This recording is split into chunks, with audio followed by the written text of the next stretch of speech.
Welcome class 6 Sakina public school. बच्चों, हम अपना चैप्टर थर्ड एलिमेंट कंपाउंड और मिक्सचर पढ़ रहे हैं।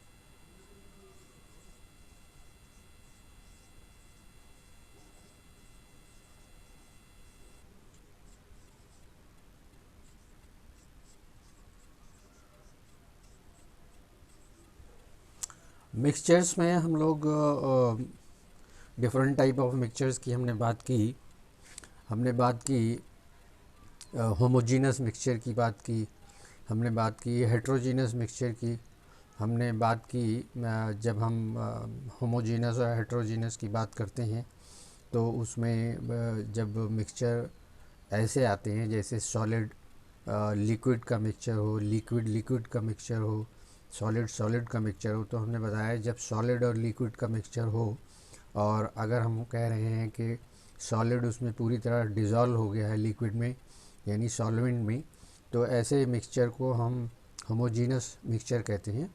होमोजीनस मिक्सचर में एक तो सॉल्यूशन है, दूसरा हमने बताया था अलॉय हैं, तीसरा हमने बताया था कि सस्पेंशन है जिसमें पूरी तरह से चीज़ें जो हैं गायब नहीं होती। हेट्रोजीनस मिक्सचर है, इसी तरह से इमल्शन है जो भी हेट्रोजीनस मिक्सचर है, उसमें भी जैसे घी के ड्रॉपलेट्स हम देखते हैं कि वो दूध में दिखाई देती हैं।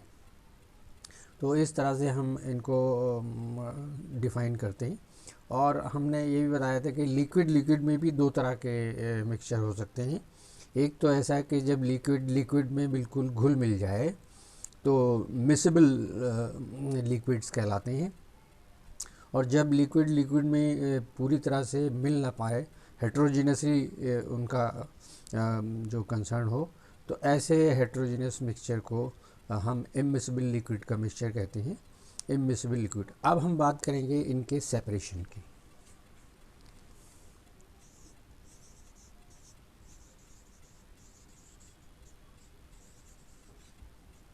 कल भी हमने बात शुरू की थी सेपरेशन की, और हमने सेपरेशन में बताया था कि सेपरेशन क्यों ज़रूरी है। वैसे तो हम देखते हैं कि हमारे घरों में ये इसकी शुरुआत हो जाती है सुबह ही को, जब चाय बनती है, और चाय बनने के बाद जब उसको प्यालियों में छाना जाता है छलनी की मदद से, तो देखिए सेपरेशन हो गया।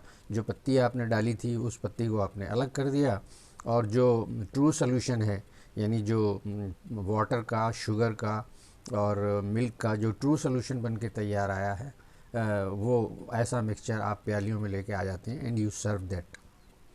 तो यहीं से शुरुआत हो जाती है। उसके बाद फिर जब खाना पकने का वक्त आता है तो फिर और सेपरेशन शुरू होता है दूसरे टाइप का, जिसको हम कहते हैं हैंड पिकिंग। दाल लेके बैठ जाएंगे घर में और फिर उसमें से जो अनवांटेड पीसेस ऑफ स्टोन्स या दूसरी चीज़ें हैं उनको अलग करेंगे, तो ये हैंड पिकिंग है। तो घर से ही शुरू हो जाती है सेपरेशन की। तो क्यों सेपरेशन ज़रूरी है?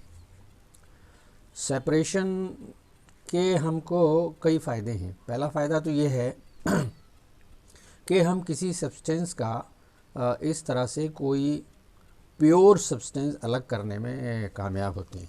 यानी हम जब सेपरेशन करते हैं तो हम जो अनवांटेड थिंग्स हैं उनको अलग कर देते हैं, और सेपरेट करके जो हमारे काम की चीज़ें हैं प्योर सब्सटेंस हमको मिल जाता है।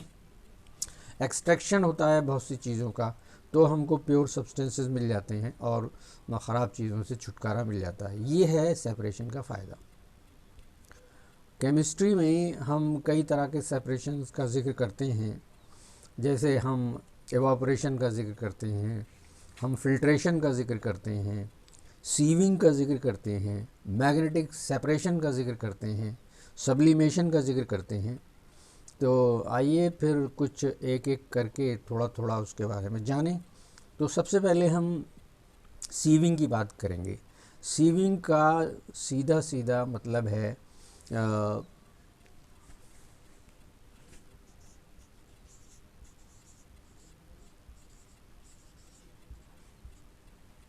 छानना। तो सीविंग के लिए एक सीव की ज़रूरत पड़ती है। आपने देखा होगा, छलनी इसको कहते हैं घर में।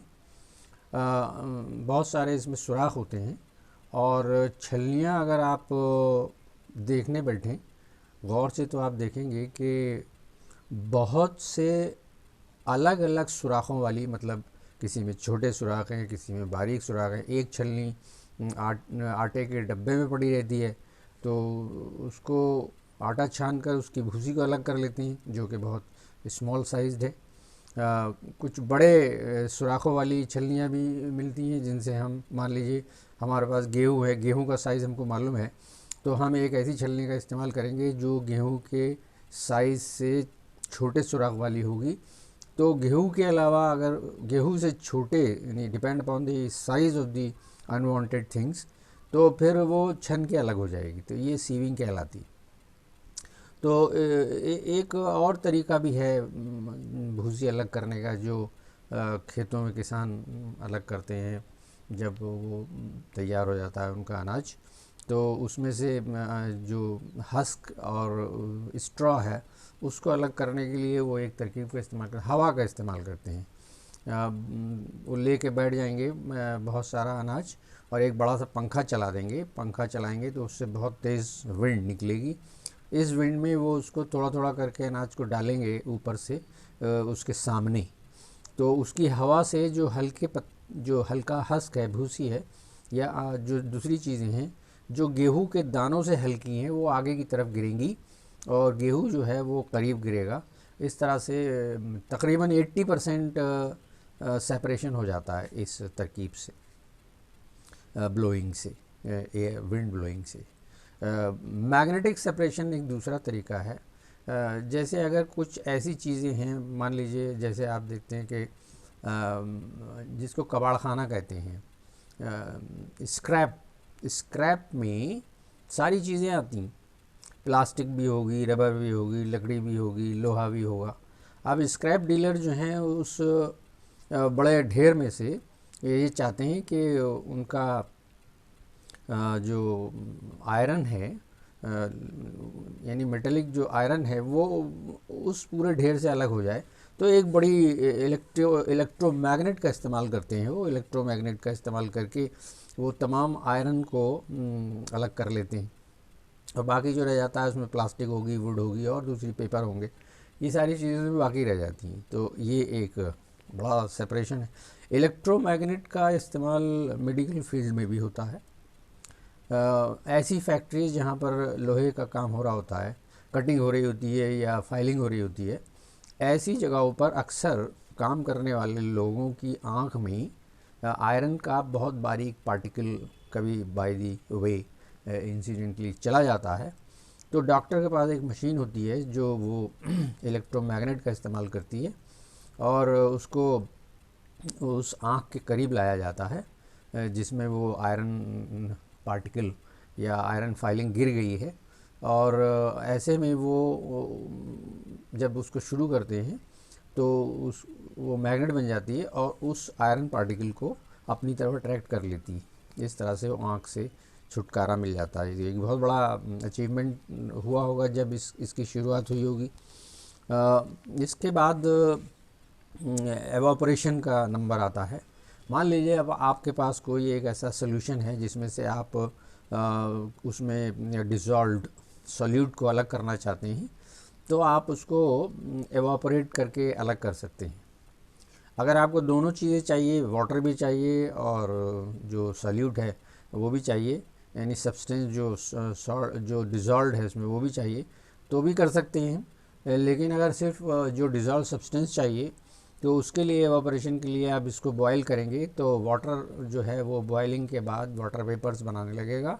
वाटर वेपर्स जो है एटमॉस्फेयर में गायब हो जाएंगे और आपके जो बर्तन में जो चीज़ बचेगी वो सॉल्यूट होगा, वो सॉलिड सब्सटेंस होगा जो पहले वाटर में डिज़ोल्व था। इस तरह से आप उसका सेपरेशन कर लेते हैं। इसके अलावा भी और बहुत सारी चीज़ें हैं और नेक्स्ट लेक्चर में देखेंगे उसको।